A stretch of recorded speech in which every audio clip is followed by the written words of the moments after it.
Hello, welcome to the control room again of Victor Studio B, the Victor Talking Machine Company. We are here today because we are going to present to you a very cool interview with an amazing producer. Of course, produced a lot of incredible records, including Toys in the Attic, and of course, John Lennon's Double Fantasy. And that is Mr. Jack Douglas.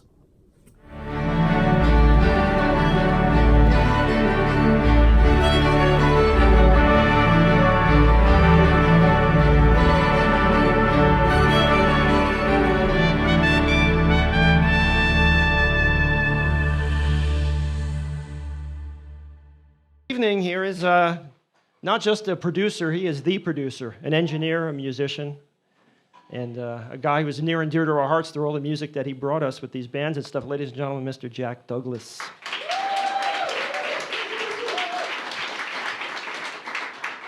Now we've got a strange format here where we really don't have anything formatted. So we have some questions from the audience. I jotted a couple of things down, but Jack's willing to sit here for a long time and just talk to us and answer anything that you know. So, I mean, they've been here for a while already, but they got to hear that band, which Right. was unbelievable. Yeah. Thought I was back in the studio with John for a second there. So, very, very good. So take us back to the beginning about what moved you in music, and did you have any experiences that may have been different than the normal kid just going out, buying records? I did. I had this thing when I was a kid. I would, I grew up in the Bronx, working class. My father worked in a freight yard, and so the entertainment was movies. My parents took me to movies. I didn't even understand them at all. I just would watch these movies, but I could come out of the theater and I would be able to hum all the music from it, note for note, and then retain it. And then my parents' friend had a piano. I could go over and tap out the songs. So it was like I understood about music before anything else. And so, and I also had a lot of these 78s. I had, and of course they were, things like Bugs Bunny meets Bozo, or, there were these albums, kids albums. And I loved them because I loved the sound in them, all these different sounds, not just the music, but the road. And I would play them on my parents' record player. And my parents didn't really want me messing around with it. So I recall that everything in my apartment in the Bronx had fallen off a freight car. That was, my father had a little side business and took care of the whole neighborhood in the Bronx and things that fell off freight cars. So he was, was waiting for a shipment to come in from Chicago from, I think it was Webcore Electronics. What he wanted to do was get me my own record player for my birthday, I think 6. And so he went into the freight car. Of course, it's dark, and he's shining his flashlight around, and he sees record on the box, Webcore, and he grabs it and throws it into a sack and wraps it and puts it under my bed. And I wake up in the morning on my birthday and open it up. It wasn't a record player; it was a tape recorder or Webcore. And so that started me going right there. I mean, we didn't know how to operate it, but we got tape and all, we were off and running. And I would hang the microphone out. Our tenement, we lived on near an elevated subway, and I would record the subway. And I took there was a TV show on at the time called Candid Camera. And so I thought I had the tenement I lived in, there were a lot of family members, and there was I had a 16-year-old cousin that used to bring her boyfriend over when my aunt and uncle were gone, and I hid a microphone in there. I took such a beating. I didn't even know what they were doing, but it sounded like they were. I played it back for her, and she took that reel and just threw it out the window and held on to one end, and then gave me a good beating. So it was, but that started my career. Then I remember one of my favorite things also was to take the microphone and stick it down the tube of my mother's vacuum cleaner. She had one of these old vacuum cleaners. And then turn the vacuum cleaner on and record it at the fast speed, which was on that machine, 7.5, and play it back at 3 3/4. See, and listen to this. With headphones on, with these mono headphones. I think they were from a ham radio set. And my father came in one day and said, John is my name, Johnny, he called me. Jack's a nickname. He said, what are you listening to, John? I said, music, Dad. So, did you make this music? I said, I did. He said, can I hear it? And so I gave it to him. It was rather loud, and he took the headphones, he threw them on the ground. He said, that's not music. I said, well, it is to me. And then a few weeks after that, a guitar and a Mel Bay chord book fell off a freight car for some reason, and I was off and running with guitar, and that's combining the two somehow got me up on this stage. Right now, most kids would take that guitar and run locally with it, but you seem to take that to an extreme with picking up, Les Pauls and stuff like that. Well, so before the Les Paul, right, there was a string of acoustic guitars until we got to that point in the early 60s where folk music was the thing, the Kingston Trio and the Chad Mitchell and all these folkies. And so I started writing and playing folk music. I was like 14, 15, and going down the village and playing in any place that I could that didn't serve alcohol, and busking, and playing these Dave Van Ronk songs. And this is probably the same thing that Dylan was doing. And I was playing at a Young Democrats Club. Now, I didn't have any political aspirations. I just knew that as a young man, you were more likely to get laid in a Young Democrats Club than you were in a Young Republicans Club. This was on the campus of NYU. And a guy came in, he said to me, you write these songs? I said, well, some of them I write. Most of them are traditional folk songs. He said, would you like a summer job? I said, yeah. He said, don't pay anything. But you'll travel and you'll eat and you'll get to play. And the guy was a front man for Robert Kennedy, and it was a senatorial campaign, and I got to write campaign songs and go on the road with Robert Kennedy. And that eventually he asked me to write for Lyndon Johnson, right? And I did, and I performed at Madison Square Garden, solo. I followed the Shirelles for the president, which was pretty cool. But right around then, the Beatles struck like lightning, and the acoustic guitar went bye-bye, and I ended up with a nice 55 black Les Paul custom with a Bigsby. Cost me all of $175, and my Martin. And I had an electric guitar, and I formed a band. And you took it on the road, so to speak, right? I did take it on the road, so to speak, yes. Tell us a little bit about that, how that journey started. Well, I had various local garage bands, that,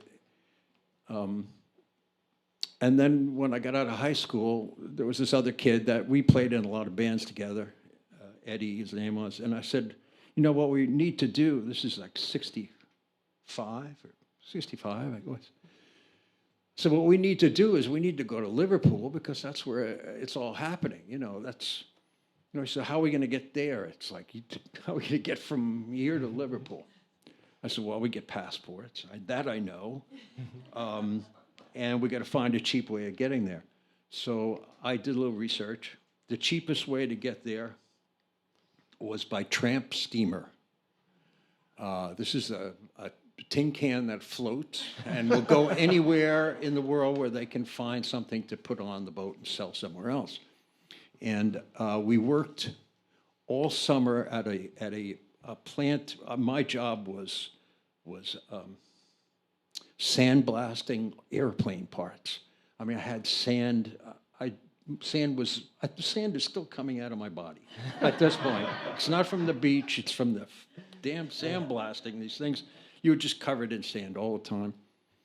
But anyway, we got enough money to, to have a few pounds English in our pockets and $112 one-way trip to Liverpool, leaving mid-November from New York and putting into Liverpool plus or minus 25 days, something like that, depending on where they were going to go, see. So this boat came up from South America, pulled into New York, went into port there, had a load of bananas that had unloaded. We got on the boat, and the bananas were gone, but the tarantulas were there. Oh, geez. And it was cold, so they were dying, and they were looking for places to keep warm, which was usually your bunk. So the first few days of that trip were pretty terrible. And the crew also, they had put into Virginia, Newport News, I think, to pick up cases of bourbon, which were going. So the crew was always drunk. And they were like pirates. I was like, who's in charge here? I thought you were. No. And so they would, and we were the only two passengers. And so they would make us play and sing for them. And it was really like, the guy with the patch and the Chinese chef. That, You had a whole month to rehearse. So yeah, pretty much. And someone said to me before I left, you're going to cross the North Atlantic in early December. Do you realize that you're going to see 40 to 60 foot seas? So, well, until I got out there, it was so, here, this was dinner. When you ate, you wait for your food to come by. Comes by, you have a little bit, other people's. Here comes my coffee. There it goes. That's what it was like. So anyway, after going to Norway and Finland, Hamburg, finally down the Irish Sea, I heard pirate radio for the first time. I was so thrilled. Radio Caroline, and we pull into, we dock in Liverpool, and immigration comes on board and says, so what are you two doing here? We were so naive. We were kids. We didn't have return trip tickets. We didn't have visas. We had just a few pounds sterling and pretty much our guitars and our amps. And we said, we've come to play. Oh, so work permits? No. Visas? No. Return trip tickets? No. Boys, you are not allowed to land in England. When the ship leaves, you are going with it.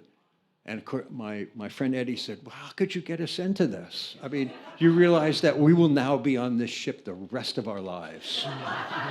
We will grow old and be like those crew members. They were probably once rockers who came from somewhere, and now one wears a patch. So I said to him, don't worry about it. Meanwhile, my mind is racing. It's like what I tell my clients, don't worry about it. It'll be fine. And I think I learned that then. So I said to him, I'll get us out of this. And he just looked at me. And so that night, the first night in dock in Liverpool, you could smell Liverpool. It was so close. It smells like diesel fuel, but it's wonderful. It's a wonderful smell. So that night, I took a crew member who was drunk, sound asleep. I took this big overcoat of his, and I put it on in a cap. And for some dumb reason, I got some black pencil and rubbed it on my face like I had a beard. I don't know what that was for, but it just, I was going to sneak off the boat and I wasn't going to be recognized. So I do all this. My friend's looking at me and I said, don't worry. If I get off the boat, I will come back for you and I will get us off this. I was so convinced. So I walked down the gangplank, looked left and right. There's nobody here. Like, who's going to stop me? Then I saw from another ship, I saw two merchant marine walk down past me and then past a sign that said immigration shack that way. And they went right through a gate. And I realized these guys, the sailors here, they're just going out to get drunk. They're going to come back. They're not going to go through immigration to go get drunk. This is merchants. So I just walked through the gate and I was out. And I got a bus that said Central Liverpool, and I went into Central Liverpool, and I was in heaven. And I saw a record store, the first place record store, and that week, the album Rubber Soul came out. And the store was packed with Liverpudlians, Beatle fans, their boys, this album, this revolutionary album. They were in booths listening to it. The booths were filled. They had these listening booths. And so I bought an album. I was so surprised. The covers were soft. Parlophone. Oh, this is great. I got into a listening booth. Finally, I put the record on, and there it was, right. Rubber Soul. At this point, is Eddie still on the boat? Eddie's on the boat. Okay. Yeah. And I'm thinking, I have got to save him somehow. So this story has a payoff, so stick with me. So I walk out onto the street, and across from the record store is like a beacon. It says, the Liverpool Echo. It's a newspaper. And I think to myself, you know, these English people like this sensational stuff, so I'm going to go in and tell them like how we're being held captive. And I go in and I tell a receptionist, I'm being held captive on a ship. Really? Looks like you're standing right here. No, I escaped from the ship. Okay, it's getting better. And she said, look, wait here. And she said, I'll get an editor to come talk to you. And the night editor came out. He said, all right, tell me your story. And I told him the whole thing, including the food going by, everything. And he liked it. I said, you know, we're American musicians. We've come over here. All your musicians they're playing around New York. Why can't we come over here?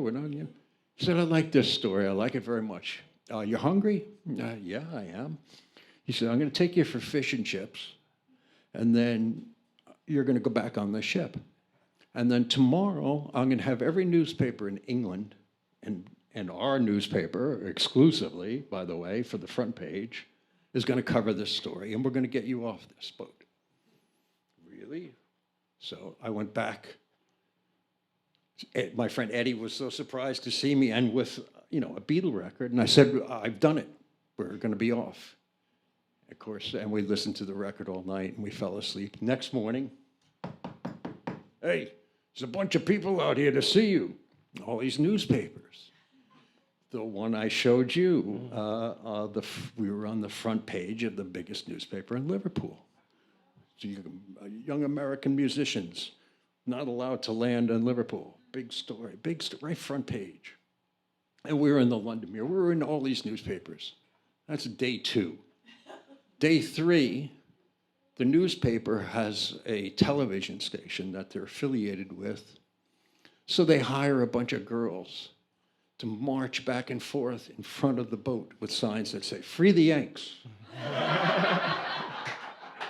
And we would go to the front of the boat and wave, and they would scream like we were rock stars.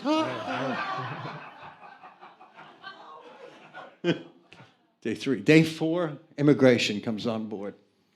we don't know how you've done this. We can't figure it out, but you are causing us a lot of trouble. Okay, so here's what we're going to do. You're going to send your guitars back and your amps, and we're going to give you student visas and let you come into the country for 6 days. Okay, fine, that's great, sounds good. Now, and the newspaper, for some reason, we don't know why, is willing to sponsor you. Hey, that's great. They couldn't figure out how we did it. So now we're landed. The newspaper has already got, we're going to do the Adventures of the Yanks. We're putting you right in the band. They got us all covered. Here's some other guitars. Okay. So we start playing in a band around Liverpool, hanging out at the Cavern every night. The Cavern, like the real deal. Like seeing these bands, like, oh my God. Before they turned it into a parking lot, it was the original, real deal. The original Tavern. Downstairs. Yeah. And so after a few weeks of this, we thought we were on top of the world.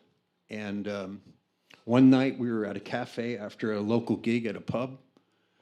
And this guy comes up and says, hey,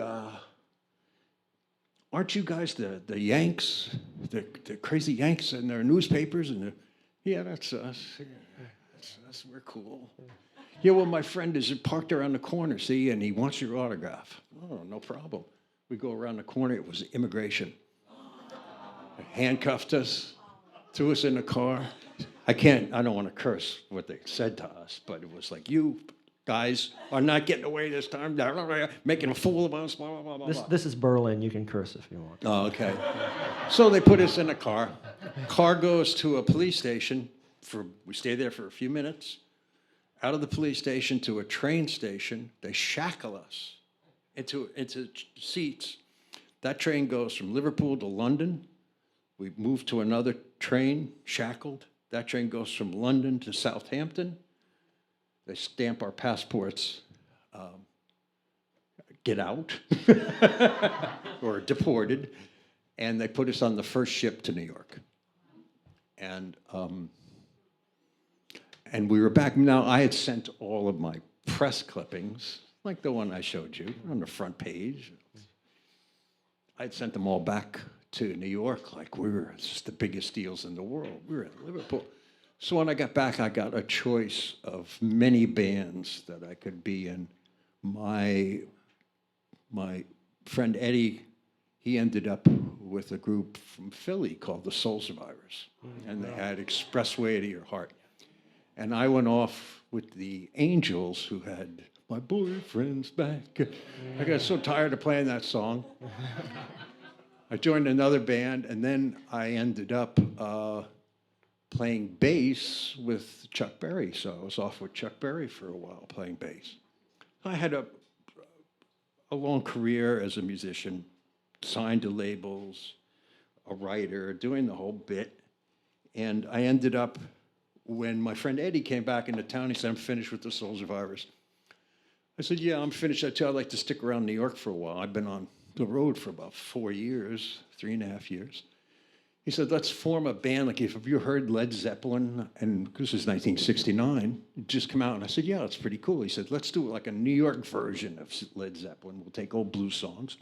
We'll slow them down a little bit, kind of Vanilla Fudge. Plus, we'll have a Hammond organ. They'll know we're from New York. Right. That makes it legit. Yeah. Yes. So we did that. And the Isley Brothers discovered us playing in a club in Cliffside Park, across the street from what was then Palisades Amusement Park. So we were playing in this place, I think it was called The Barn or something like that.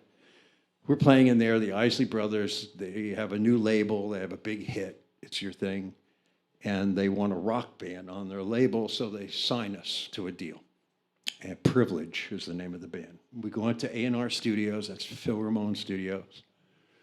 We make this great record in 2 weeks. It's Led Zeppelin with Hammond. And the album's still available, still out there. I'll tell you why later, or you can ask me or whatever. And so they tell us 10 days, come back. It'll be all mixed. Okay, great. So 10 days goes by, nothing. 2 weeks, we get a call. come in, have a listen. Now, here's what happened. The Isley Brothers, they wanted a rock band on their label, but they were an R&B guys, and they were our producers. So they didn't know what to do with this big ambient rock sound. So they were like, geez, it's not much going on. It's like one guy singing, another guy singing harmony. It's just kind of empty. Yeah, well, maybe we should put some congas on it. Oh, okay, good idea. So they put some congas on it.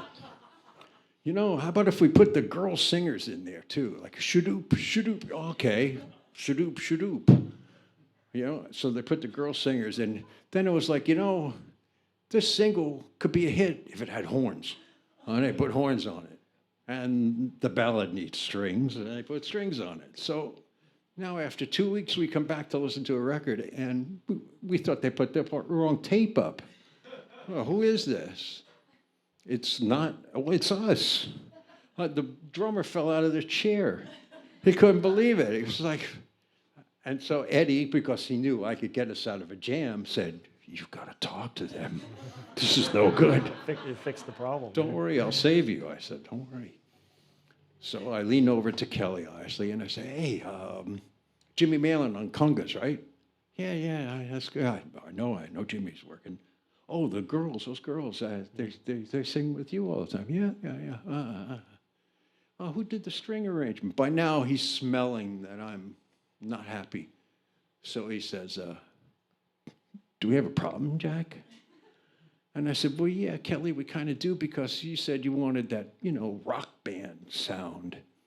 And that's not rock, it's not R&B, it's like somewhere in the middle of nowhere. It's not working, you know? And I thought, because he was just looking at me.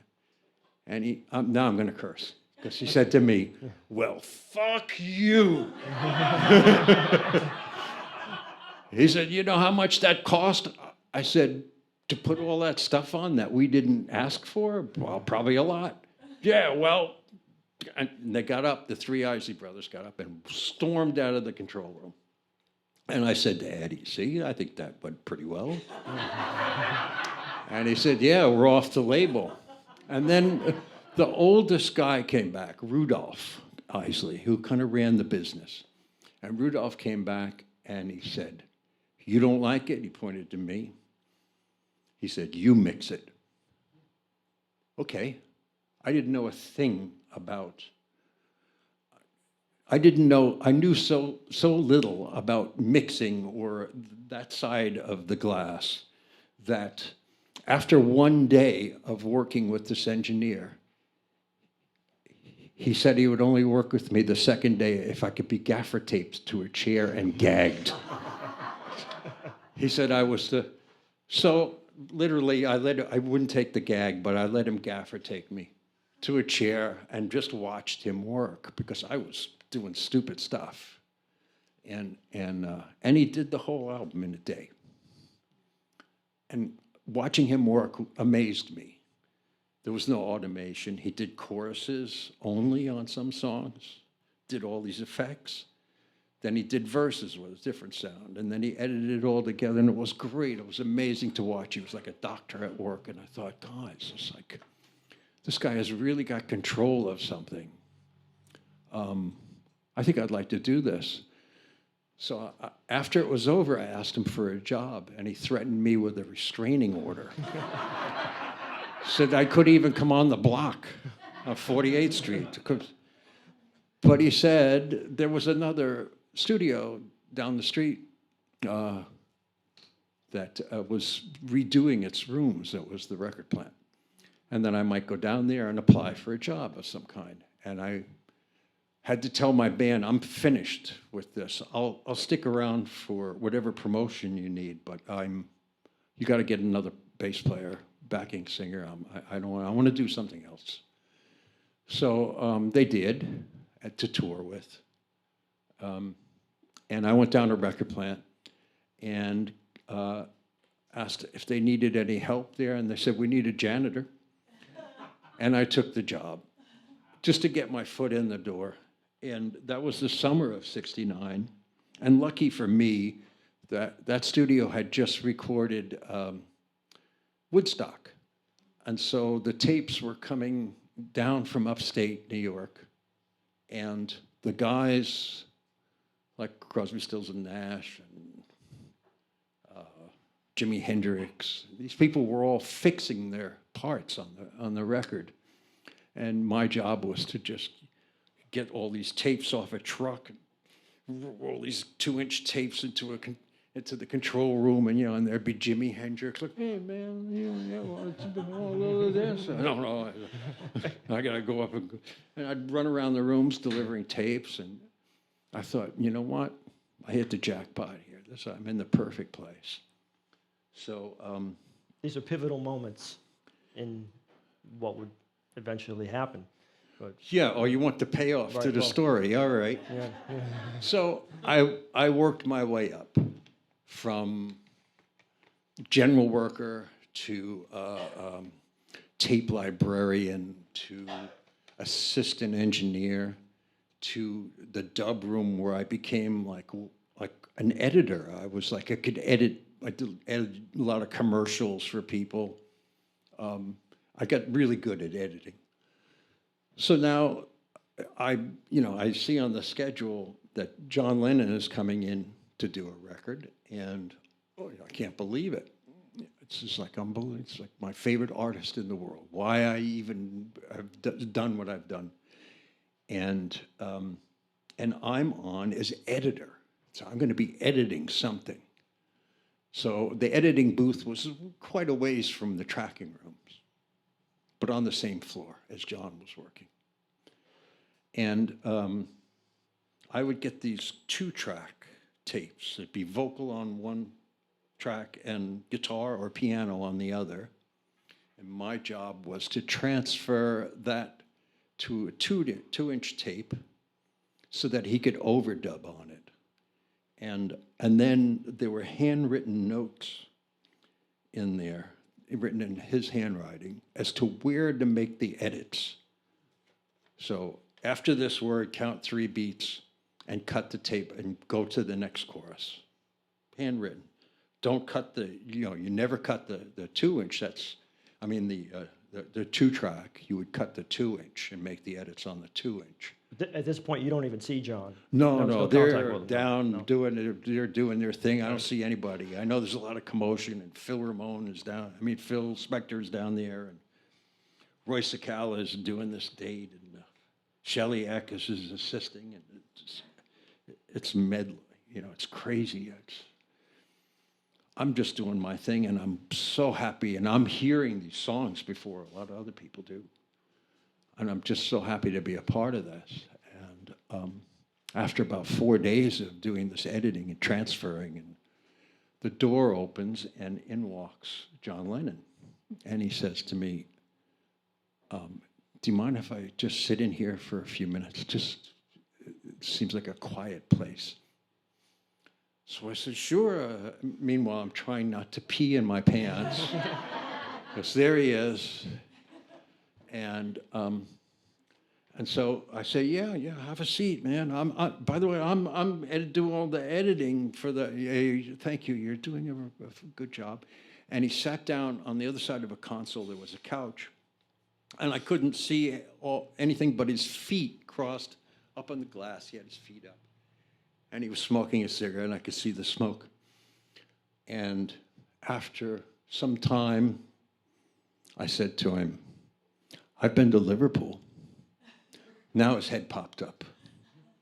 He said, you've been to Liverpool? He said, where are you from? I said, I'm born and raised in New York City. He said, why would you want to go to Liverpool? He said, it's a terrible, dirty place.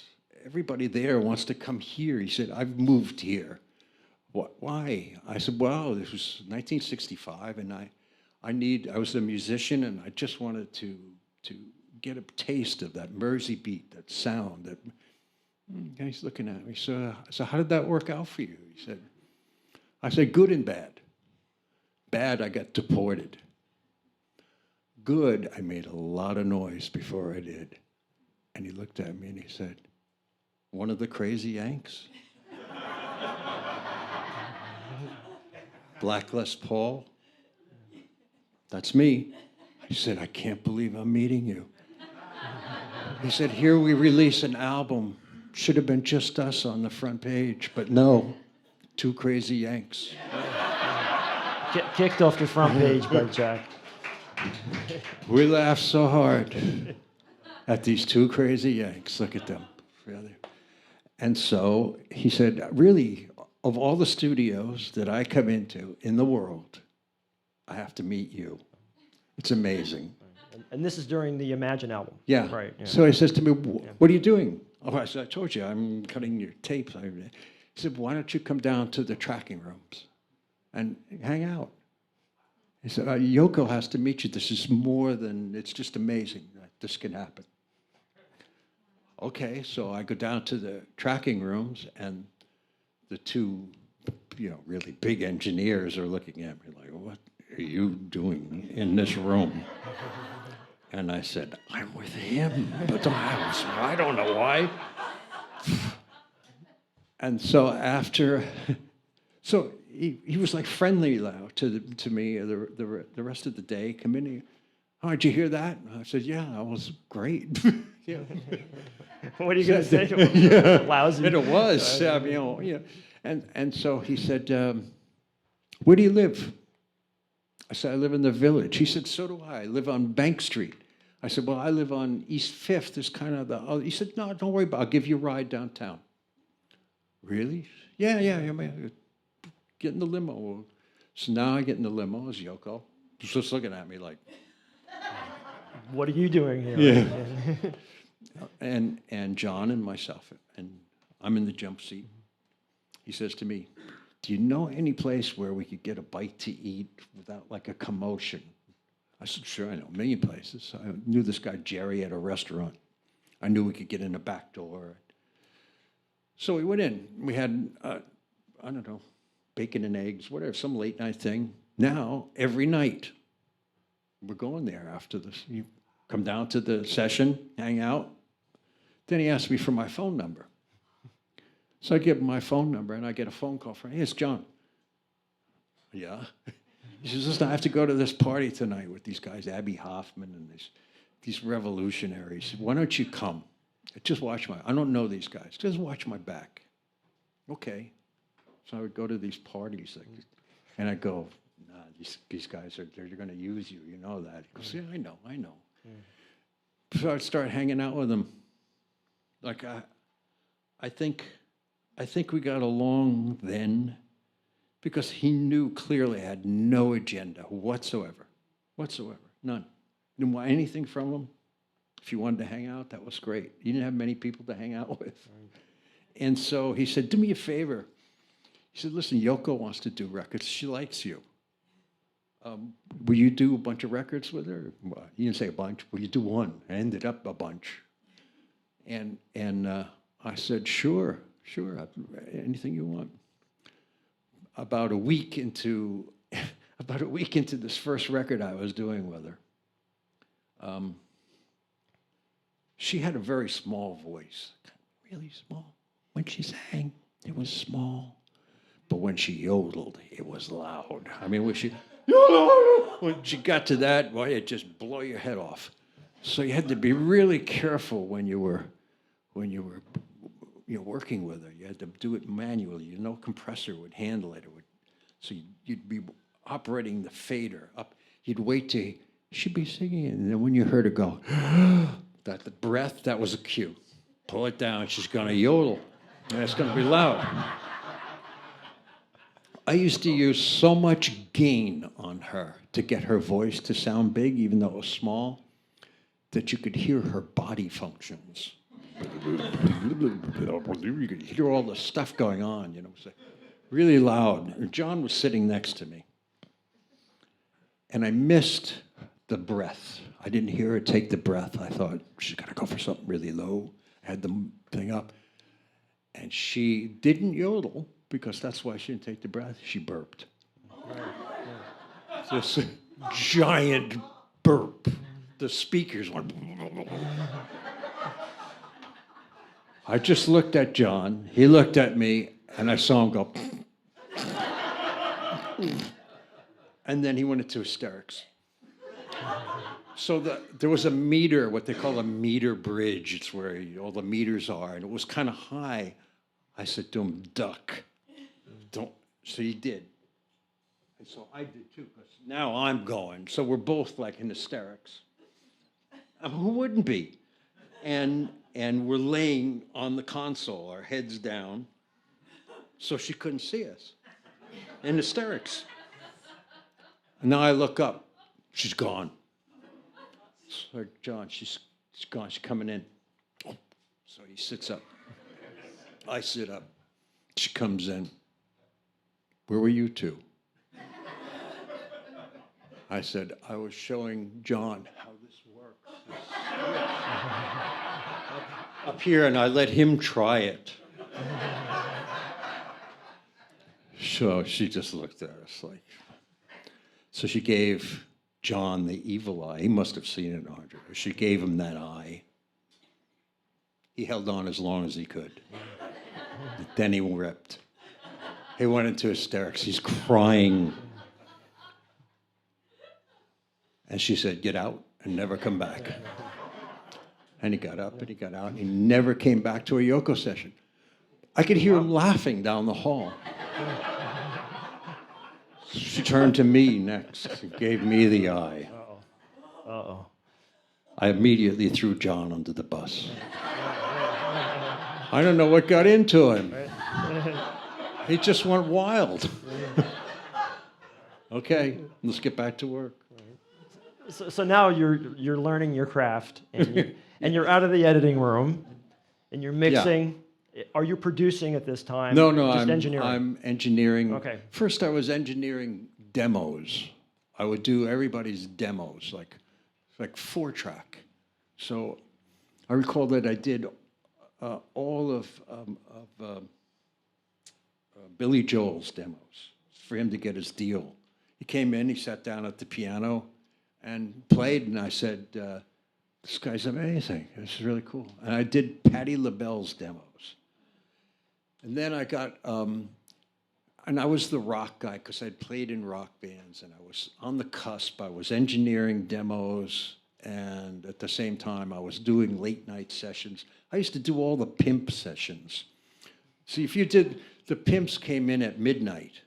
They would bring in their girls that could sing off the streets, off 8th Avenue, and they would give that job to like the low guy on the totem pole because they were cash gigs, and you had to collect the money. You had to collect a guy in a big pink hat with a gun, and you got to ask him for cash. I'm thinking that's an obscure R&B band from the village or something. The Pimps. And you had to wait. Yeah. You had to wait till about 6 a.m. because when the other girls came in off the street, they would have the cash and they would pay me for the date. So that I was doing those dates. And then the Who came in to do what it turns out is Who's Next, and they asked for the chief engineer. So the chief engineer was a guy named Jack Adams, and Jack Adams was the chief engineer because at one time Record Plant did a lot of R&B and jazz, and he was an R&B and jazz guy. He hated rock. He hated it. It was noise to him. And who's he going to do? The Who? So he tells me, go in and set it up like a rock date. He said, I'll be in when it's all set up because I don't even know how to set up for a rock date. I don't even know what mics, what equalizers, what compression, what mic pre's. I don't know anything about it. You set it up. So I set it up. The band comes in. I set up Keith Moon's drums. The band starts to jam. And I'm working on getting the sound while the band's jamming. And now I hit it, I record it. And they come in and they say, did you record any of that jam? Yeah, I did. I listened back to it. And it's like, cool. Now Jack Adams walks in. And he goes over and immediately turns the volume down. So Pete's like, and turns it up again. I mean, now Pete turns it up even louder. Like Jack's looking at me like, oh no, this is awful. God, this music is terrible. And it was some blues thing they were jamming on. So now it's time to do the session. Band goes out. They start to warm up a little bit, talking, smoking a joint or two, getting ready. Keith takes off all his clothes. He likes to drum naked. He was in a booth, but he drums naked. And so Jack Adams turns to me and he says, "I can't do this. It's awful. This is awful." So I said, "Jack, what are you going to do? You can't just walk out on it." He says, "Sure I can." He says, "Here's what I want you to do. We'll record a little bit. And then when they come into the room for a playback, see, I want you to go into the office next door and call me on the studio control room phone and tell me something terrible has happened and I have to leave." Jack, do it. Okay. So now they record a little bit of something. They come in, and I leave and I go, I mean, it's like right there is the telephone going to be. I had to whisper because I could hear them. You know, I didn't want them to hear me. Ding-a-ding. Jack. "Hello? Yes?" I said, "Something terrible has happened." Something terrible has happened. Now he's got the attention of the band, see, because he's being over dramatic. Now, see, Jack Adams lived on a houseboat on 79th Street. You know, used to be houseboats there in the Hudson. I said, "Your houseboat is on fire and it's sinking in the Hudson." And of course, he repeated, "My houseboat's on fire and it's sinking in the Hudson." And then he kind of put it in parentheses. "I live on a houseboat." So they all, and then he added this part, which I thought was pretty good improv. "Oh, my dog." He didn't have a dog. Right. "Oh, my dog." So now he says, "I have to leave." And they said, "Of course you do." He said, "The other engineer will take over." Me. So now he splits. They send in, he gets another assistant out of the hall. He says, "Get in there and help him." So some other guy comes walking in to help me. The band goes out. And the first song I ever record as like the real engineer is "Won't Get Fooled Again." Wow. Wow. So it's like trial by fire. It was quite an experience. It really was. And those guys used to take me out every night. They were wild men. They had the ninth floor of the Navarro Hotel, which was on Central Park South. What they did was they gave them the whole floor because no one could stay on that floor if they were on it. It was a small boutique hotel. And Keith, there were two suites that faced the park. And Keith and Pete had those suites. And so 1, 2 o'clock in the morning, we would go up there. We were going to go out. They knew places I never heard of, you know. And so I would go up to the Navarro, and everybody would meet in Pete's room. This is on the 9th floor, and they're high ceilings, so it's very high. Oh, they're floor. high, right? Yeah. Yeah. So Keith, he would never. The band would come in through the door. Pete would be in there. Keith would never come through the door. He would go out the window, crawl along the ledge, open Pete's window, and come in.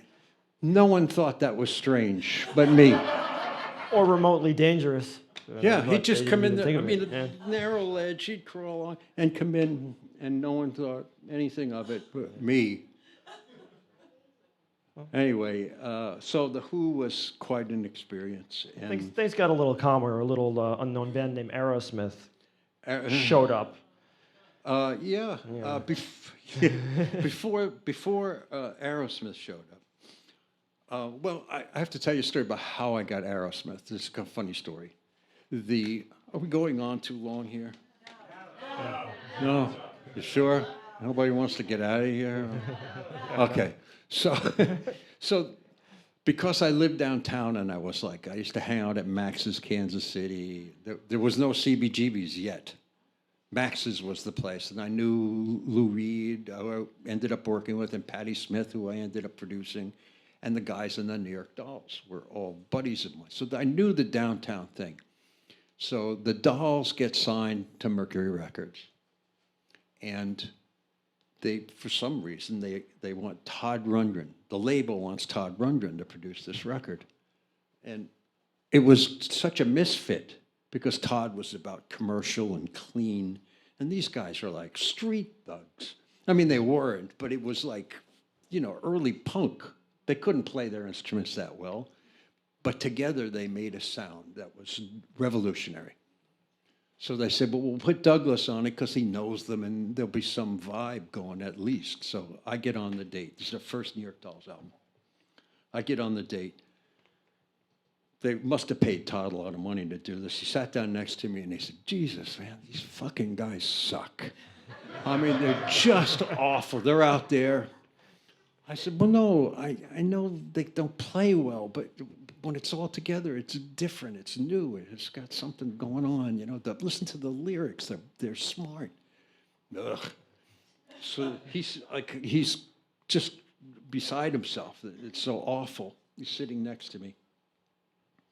The band was doing, I think, Personality Crisis.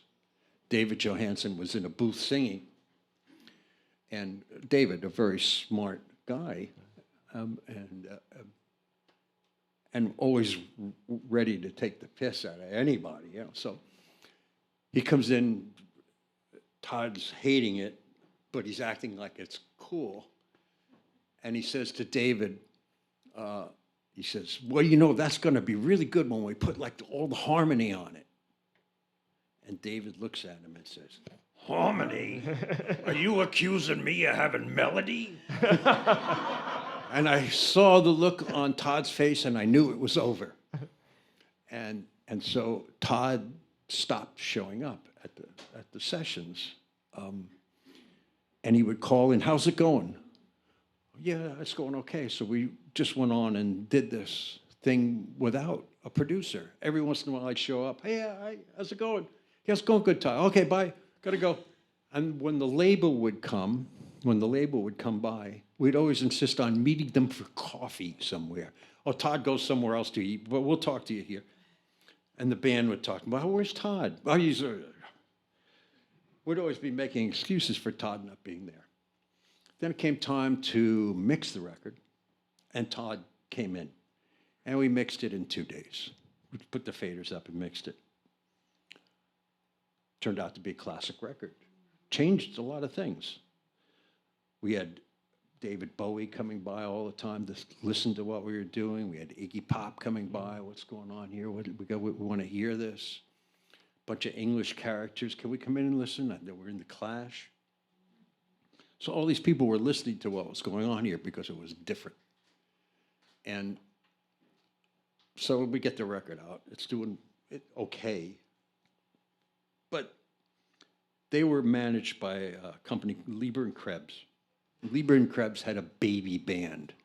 The Dolls were their #1 band that they were promoting, but they had a baby band, and is a kind of reward to me because my name is on there as engineer, not a producer. But they knew he must have got them through it because Todd didn't. They knew. So I said, listen, you want to meet this baby band we have? Maybe you guys would hit it off. They're in Boston. So I went up to Boston, and it was Aerosmith, and we hit it right off. I mean, we were like brothers. We all had both, the band and myself, we loved the Yardbirds. We loved feedback. We loved loud guitars. And we loved rhythm and blues. And we thought, somehow we're going to combine these things. And Perfect match. Yeah. It was a good match. I'm still going. I mean, I just finished Joe Perry's solo album. I did the last Aerosmith album. It's 40 years of Aerosmith. I guess the first 4 you did were all multi-platinum, right? Multi-platinum. Multi-platinum. Toys in the Attic is at 15 million units. Yeah. So nice catalog. Right. So Aerosmith starts. John Lennon goes into seclusion. Stops recording. No, but before he goes into seclusion, now I get, hello, we like what you did. Would you like to produce Alice Cooper? Yeah, sure. So I tell John, now John and I are friends this whole time, and he's always kidding me. Oh, we'll get you a big producer. I said, yeah, I'm producing Alice Cooper. He says to me, where are you producing it? And I said, wherever they tell me to produce it. He goes, no, you're the producer. See, producer can tell the label where he wants to do it. You have the power now.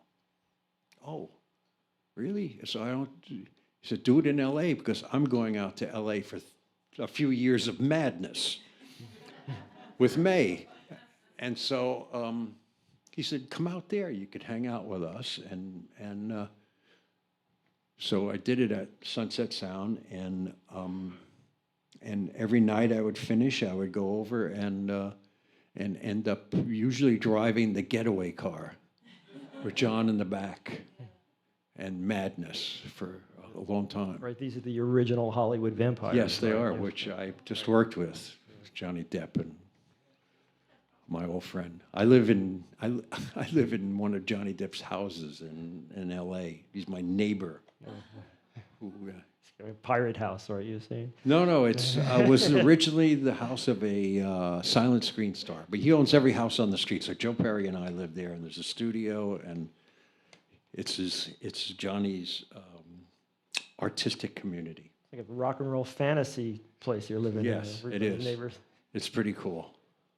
So, and then Cheap Trick comes along a little bit later, right? Not much later. Well, They sort of in the middle of Aerosmith. Yeah. Right? Yeah. I went out to Wisconsin to visit some friends, and my friend said, "You got to see this band that's playing down the bowling alley." Yeah, I was like, "Okay, I'll put up with this," but you know. And I went down, and it was Cheap Trick. They were playing in the lounge of a bowling alley. I was so impressed with them. They sounded so amazing that I called the next morning.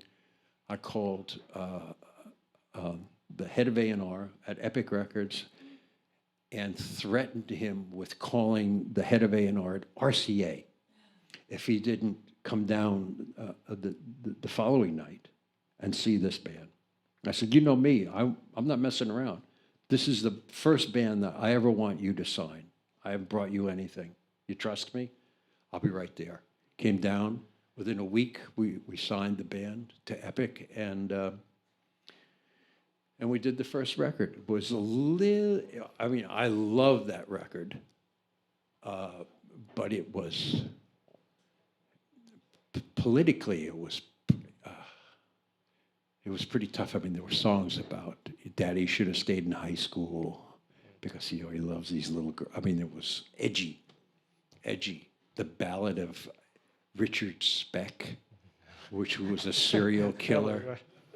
They made us change the title because Richard Speck said he'd sue us.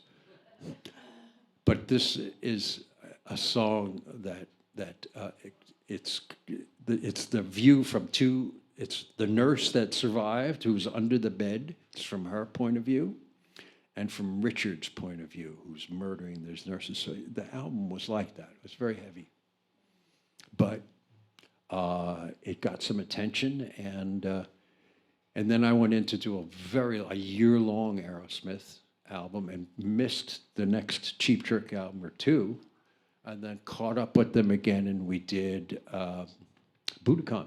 Which was an amazingly Which- huge album. Yeah.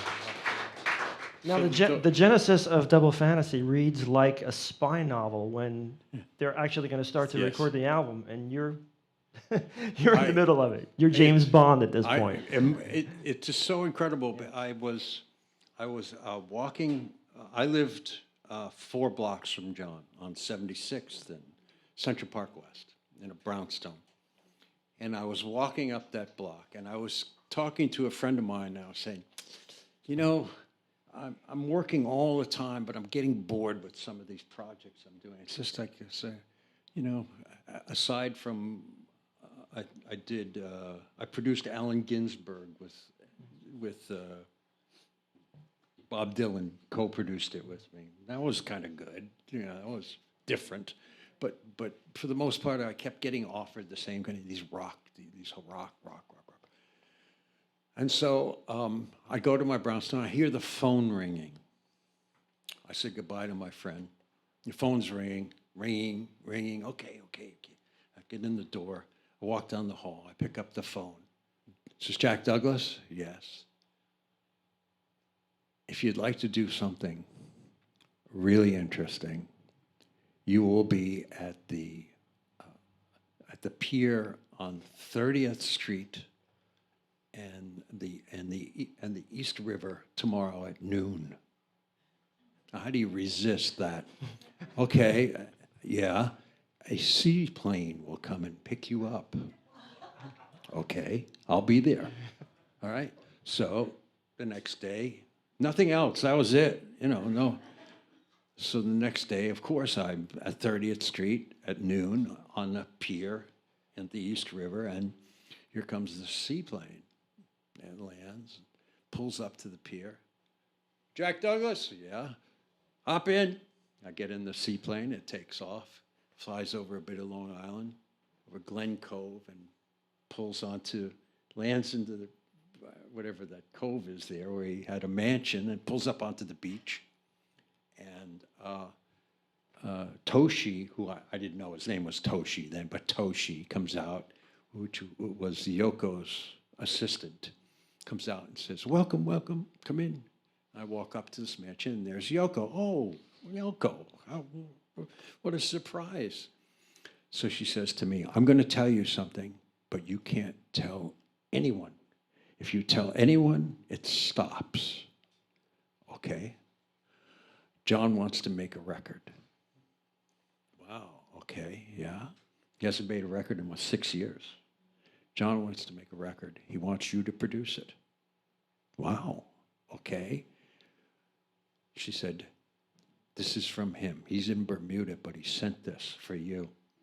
And she hands me an envelope, and it says on it, to Jack, for Jack's ears only, and it's sealed. She said, in a few minutes, John's going to call you on this phone. Okay, cool. So the phone rings. Hi, Jack. Oh, hi, John. It's good to hear your voice. He goes, yeah, it's good to hear yours. He goes, so I want you to take these tapes home.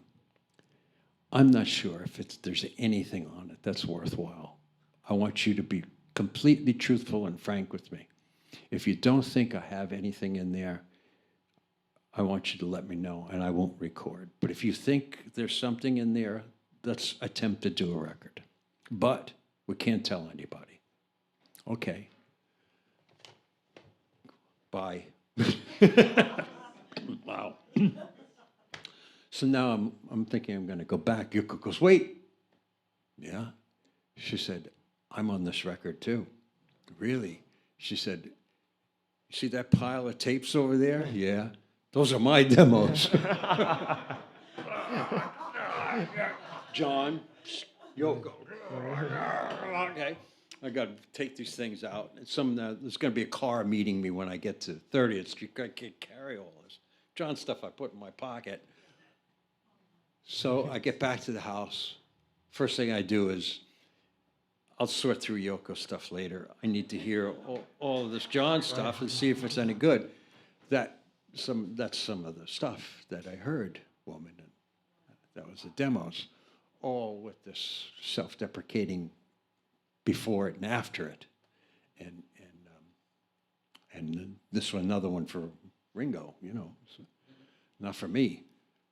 And so the next day, I had to call him. He gave me a number. I called him in Bermuda. I said, John, I don't think I can beat this tape, to be frank with you. I think that it has a certain charm, and you could put it out, and it would be a smash. Meaning the demo tape itself. Yeah. Right. It had a certain primitive charm to it. And there's a ton of songs. Many songs you have not heard. They're sitting in my car, but I'm not going to get them. But you heard Free as a Bird, and you heard Real Love, which the Beatles recorded over. Not on they didn't get my master, though. They took a copy. Anyway, so him hearing that, he said, so you really think it's good? I said, it's amazing. They're great songs. He said, okay, book a studio, get musicians, and let's do this in a month. Figure out what songs you want to do, and let's do it. But no one can know. So it's not even the musicians that I'm going to be. No, they can't know. No one can know. Not the studio. No one. Okay. Can my turtle know? No. No. All right. So, so now I take these songs and I write charts up for the musicians. And I bring them to rehearsal. And he asked me, he said, make sure that they're musicians that are my contemporaries, because if I decide I want to do, a Bill Haley song while I'm in there, or the Everly Brothers, or Buddy Holly, or Cochran, or somebody, if I want to do it, jam it, I want these guys to know it. So I got guys that were his contemporaries, Hugh McCracken, Tony Levin, Andy Newmark, guys that knew him, George Small on piano, all guys his age, late 30s, early 40s. He was not yet 40. And I sorted out the best of what I thought was Yoko stuff, and I let Yoko know that I'd sorted out. She said, good, okay, great, rehearse it too. At some point, there's a song that you write with John. There is, it's called Street of Dreams. Right, which no one's ever heard. No, we were coming back. We used to, when we left the studio while we were recording Double Fantasy. By the way, I would go in and sing the songs terribly, good pitch, but a lousy sound. It's like I would be singing these songs during the rehearsal, and the band didn't know whose songs they were. They liked them, but they couldn't figure out who we're doing. I said, I can't tell you. They said, as long as it's not you, we're fine. Okay. So I would then record the rehearsal and then go back to the Dakota and go upstairs and literally jump in bed with John, because that's where he liked to work, in his bed. So I go up to his bedroom. Yoko would be down in Studio One downstairs. I'd go upstairs, jump in bed with John. The bed was surrounded by tape recorders and pianos and Betamaxes, and he had guitars lined up behind him that he could just grab, and play along, and so a couple of TV monitors, and I would play them the work that we were doing, and he would make some suggestions to me about maybe you would like to change this a little bit or change that, so he'd give me some instructions on what he would like to change from the rehearsal tapes, and then I would go back the next day and make these subtle changes in it. And they always liked the changes. Well, yeah, some genius guy up in the Dakotas giving me instructions, so sure they're good. But this song, Street of Dreams, we would finish work, John and I, because I worked with Yoko in the morning to the afternoon. First we had breakfast, all of us, at a cafe on 70th Street. We would meet there for breakfast, John, Yoko, myself. And then I would go to the studio, and Yoko would come in slightly behind me, and then we would do her session without John. Because I knew that together it didn't work. I knew from experience that it didn't work when they were together. He would bug her because her pitch was off when pitch wasn't the important part. And then she would want to get back at him because, that lyric's not, something, there'd be friction. And so I divided them, her in the morning and afternoon and him all night. And that worked well. And then after the session, John and I, because I lived 4 blocks with him, I would ride home with him and then walk. I'd get off his Dakota, then walk up to my house. So we would go to this. There was a place on 6th Avenue and 56th Street called Rousseau of London. It was open all night. There's one in London, and there used to be one in New York, and they served an English breakfast. Fried bread, fried tomatoes, Welsh rarebit. I mean, he loved it. tea, proper tea, scones, the works, English, all the way. And we would go in there late at night and we would have breakfast. And then we would jump in the car and go around 57th Street and drive up 57th Street to get to 8th Avenue and then up to the Dakota. And I said to him one day, you know, we're on the Street of Dreams. He said, what do you mean? I said, 57th Street is at the turn of the century because of Carnegie Hall. This is, and the old Metropolitan Opera was here. This is where all the managers were the great singers and musicians came. And this was called the Street of Dreams. And he looked at me and he said, I wrote this song, he said, when I was in the Beatles.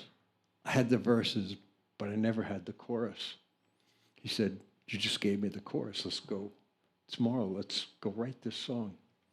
And we went in when it was our time, and we wrote this song called Street of Dreams. Does it still exist? A cassette somewhere. Yeah. You just Still played have it it on on? piano and sang it, Wow. and I was like, Lennon Douglas? Why not? You know. Sounds good. Yeah. There's a question relevant to Double Fantasy here, Okay. so I don't want to cut everybody out because we have just a couple of questions, but they're all sort of Double Fantasy questions, so this is Okay. good. Chris Spire asks, why did you hide microphones during the Double Fantasy sessions to record all the dialogue? That's a good And question. do those tapes still exist? That's a very good question. And yes, second day of working on Double Fantasy, John turned to me and he said, you know, all the good things. He had a thing about recording everything that took place around this album, including the journal. And he was saying some of the best stuff that's said is said in the control room or, you know, over in that little area over there. And, you know, there's not going to be any record of the things that were said. For example, when the session finished at night, John used to say to me, are we through? And I'd say, I think we've got a good day's work. And then he had this 1,000-year-old opium pipe. And he would put some grass in it that he was to get from Paul. Paul was the pot dealer. He'd come by with the pot. No, not the Paul you're thinking of. No, not that Paul. Paul M. Or maybe it was the Paul you were Yes, thinking of. it is. And so he had this grass, and he would put it a little bit in this opium pipe, and it was long, and sit back, and then the conversations would start, and it might go on for an hour. It could go on for 2 hours, just talking. And I mentioned to you that he was intrigued by our engineer. And so, I mean, there was just a lot of banter. He always accused me of not knowing anything because he was such a history buff. And, you know, I used to go home and brush up, you know, so I could do battle with him. One time, he challenged me. We were talking after the session, and I said, I'll tell you what, tomorrow I'll do some of the percussion. I'll do some tambourine and shakers. He looked at me and he said, what do you mean? I played the tambourine and the shakers. We've been doing it for years. I said, yeah, but I'm probably better than you at it. Yeah. So now he challenged me to a percussion contest. The next day, we're going to have a percussion contest. So the next one, we got in that night, set up, and first thing, first tambourine, then some shakers. I mean, it got more and more elaborate as the time went on. I had maybe a shaker here, a tambourine on my foot. You know, just going crazy, trying to outdo him. And then finally he said to me, there's one test that we haven't done yet. What's that, John? He said, the one-shot maraca. Now, that's like an urban legend, you see. A one-shot maraca means that you shake the maraca and you only hear it in one direction, like you don't hear it go back the other way. It's really almost impossible. It always comes back and hits the other side, so it goes. You can't. Maraca was meant to be played. So I said, okay. So he hands me a maraca. I go out. I know I can't do it, but I give it a try. Can't do it. He goes out. Oh, geez. He did it. So I said, you win. You are the master percussionist. But we worked all day. And then at the end of the session, I went out to find that tambourine, the shaker. I picked it up and I noticed that there was a line all around it. I took it, I cracked it open, and he had taken, to beat me, he had taken a maraca, carefully sawed it in half, put foam rubber on one side, carefully glued it back together, and then handed me just a plain old one while he went in with a fixed one. And he beat me. I never said anything to him. I just went. But I knew I had one on him. Yeah, you definitely had some fun during those sessions. Huh? So why he wanted everything. He wanted everything recording. And so that was the second day. By the third day, I had bugged everywhere. I had mics everywhere. And they were all, went to a little mixer and to a back room where I had 2 transcription tape recorders. They have huge reels like this big, and they run at a very slow speed. So you could run that all day, and it'll just. Well, it was basically dialogue. And so for his birthday, I gave him cassette copies of all of that. That was my birthday present to him. He didn't really know that I had bugged it. So he was just thrilled that he could, they rolled out a tray of cassettes. And then I continued to record right up to the last day of his life, when we had moved studios. And so I always recorded it. And yes, they do still exist. And they were leaked out here and there, as well as the film that we did was leaked out here and there. Now, this might be on a personal level, but since you did record the dialogue, the night before John was murdered, you said you had a very prophetic conversation with him. It was the night. It was the night. And you had never mentioned about what it was, only that it happened. And I never will, and I destroyed that tape. Okay. Because what he said to me was really profound. Right. And he also said, don't ever tell Yoko. And so I had no choice but to destroy that tape. So I destroyed that tape. And let me get one more question in here before we wrap up, because I didn't get to this other list here. Would John have toured? Do you think he was planning on touring? The tour, he designed the stage. I saw that he came in, he showed me, and the design was so cool. There were these 2 looked like crab arms at the end of the stage that opened up like this, and on them were cameras, so that these crab arms moved around the stage. So the videos were on these cameras. It just looked amazing. It was all his design, all his drawings of it. Yeah, and that was the plan too. So, and also, the coolest thing on the drawing board was the Ringo album. That all this material had been written for Ringo, and so Ringo and Paul, John and Paul, and they were waiting for George to get on board. They were going to back Ringo. They were going to be the backing band on Ringo's album, and so you were going to. That's pretty cool. You got these 3 guys backing Ringo that are the Beatles. So it basically would have been a Beatle record, except for Ringo singing. Right. So in the and not there too, were songs written by Paul and John. in the not too distant future, we can expect a book, perhaps. Maybe. Yeah. Does everybody want a book? Would want to get a book from Jack? I think it would be an amazing memoir. Your experiences, not only with John, but with everything to put together. It's been, as Jimmy Stewart said, That's it. Yeah. it's been a wonderful life. Well, thank you, Jack. It's been a wonderful conversation, and we appreciate you coming tonight. Thank you. Questions? Are there any questions anyone has, or? Yeah. We have a hand right here. Any particular favorite Cheap Trick story?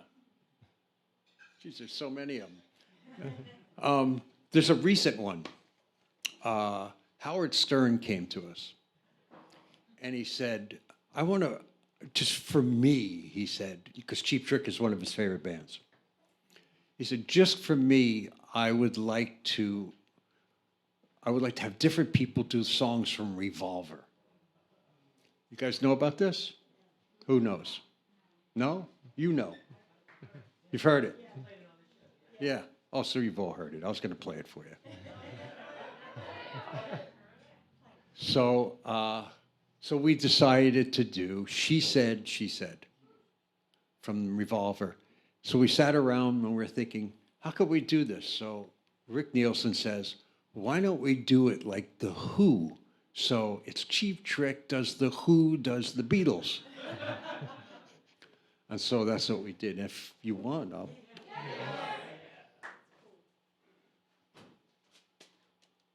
The only other, I think, Beatles song I ever did was, and they played it quite well, was Come Together, which I did for the Sgt. Pepper movie and turned out to be a terrible movie, but we had a hit, and I became really good friends with George Martin through that, and he invited me to come to England to the original Air Studios, and I worked there for almost a year. And he hooked me up with a beautiful flat in Kensington Gardens. And I remember he said to me, he said, I've got you a car so you can have a car while you're here, Jack. And I said, oh, wonderful. I went out in the street. I couldn't find it. I said, there's nothing out there but some silly little roadster. He said, that's yours. I said, it's a Morgan. It's a fantastic car. He kept me on Morgan. What a guy. But George, we stayed very good friends, and I do a lot of work. I was hoping we could do some pictures. I brought a bunch, but I do a lot of work with Jeff Emmerich. Jeff and I do a lot of work together now in L.A. Any other questions? Yes.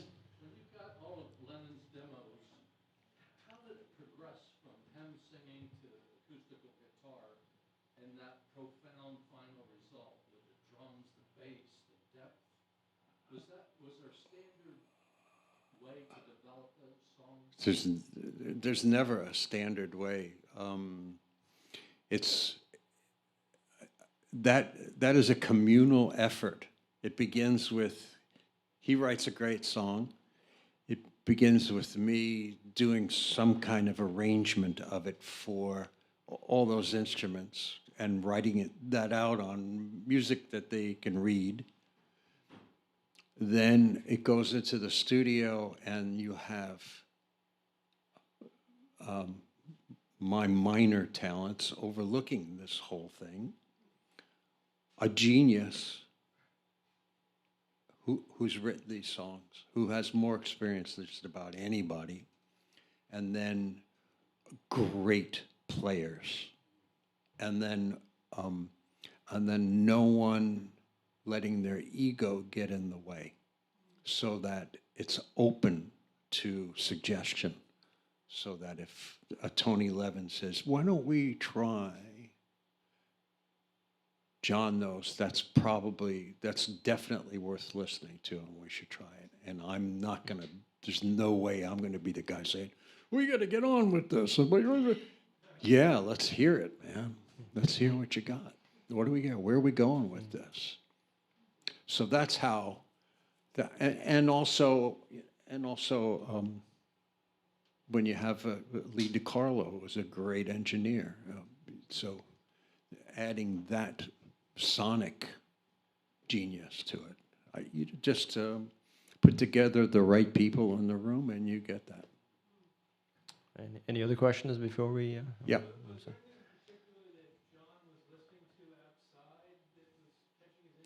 Yes, there was.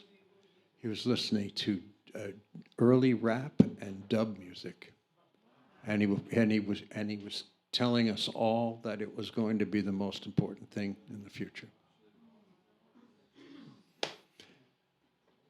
Who?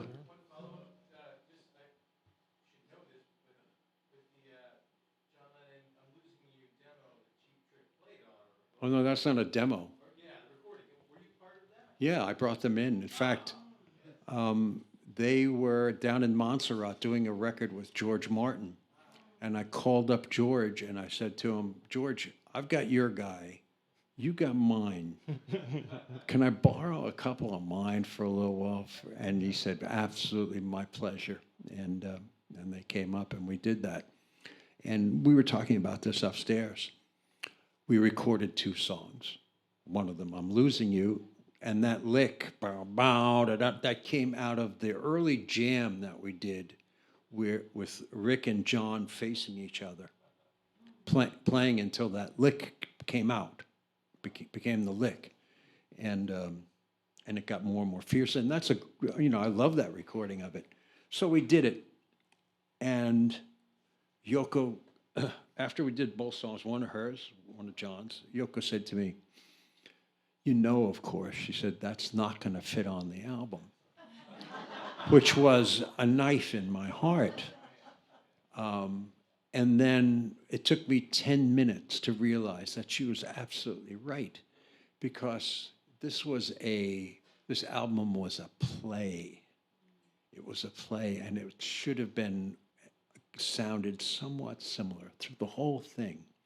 And to have suddenly this real heavy muscle in the middle of it, which is what those guys gave me. And John had an absolute blast playing with those guys. And had he lived, he may have recorded quite a bit with them because he loved them.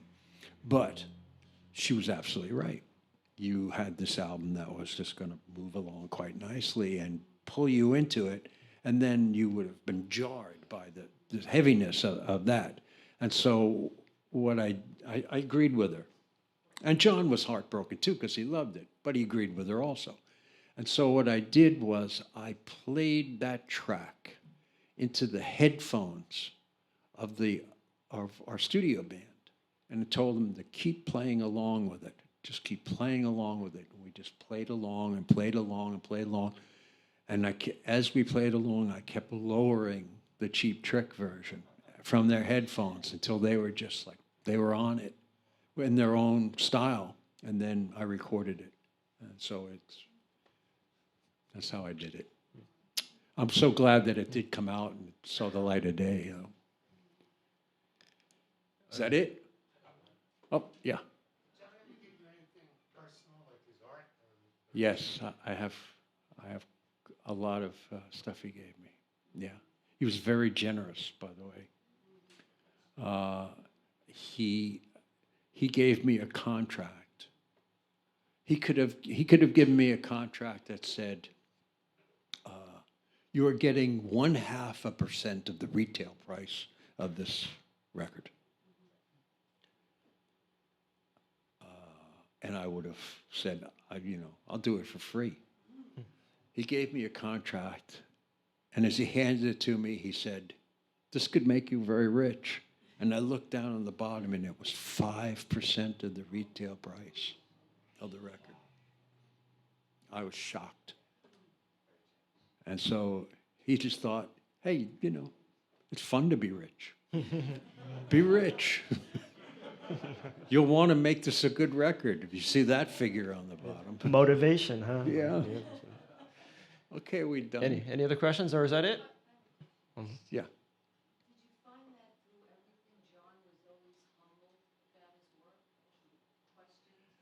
You know, I knew two Johns. I knew the John that came in that did Imagine. There was that spirit. We hit it off right away. But there was an anger that he had then.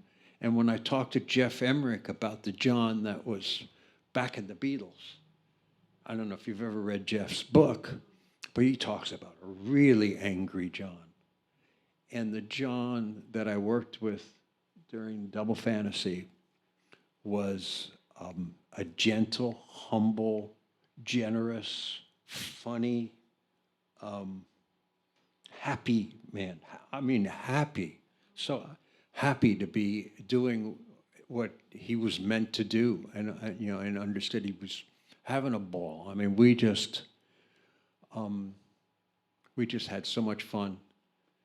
It's the only thing that keeps it together for me is that the last time I saw him, the last night we worked together, we'd finished Walking on Thin Ice, and the next day we were going to meet at Sterling to master it.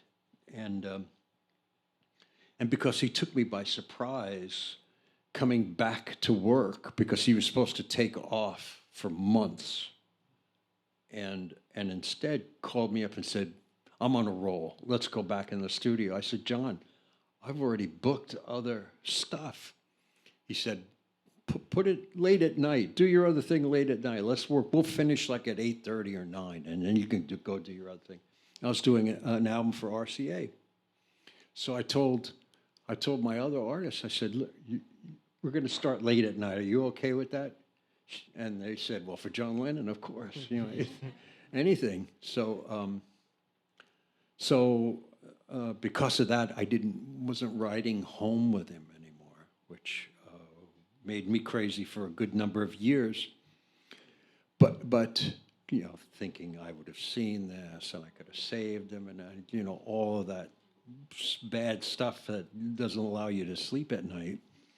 But the one thing I can say is the last time I saw him is he got in the elevator and he said to me, I'll see you in the morning, was the look on his face, which was one of total happiness. And I could see the guy was like, happier than I'd ever seen him.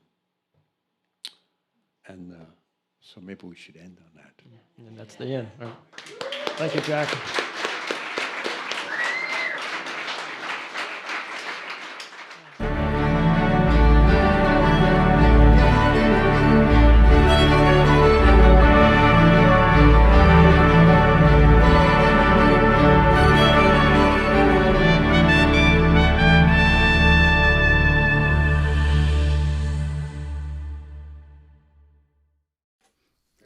The proceeding was made possible by the Victor Talking Machine Company and music fans worldwide.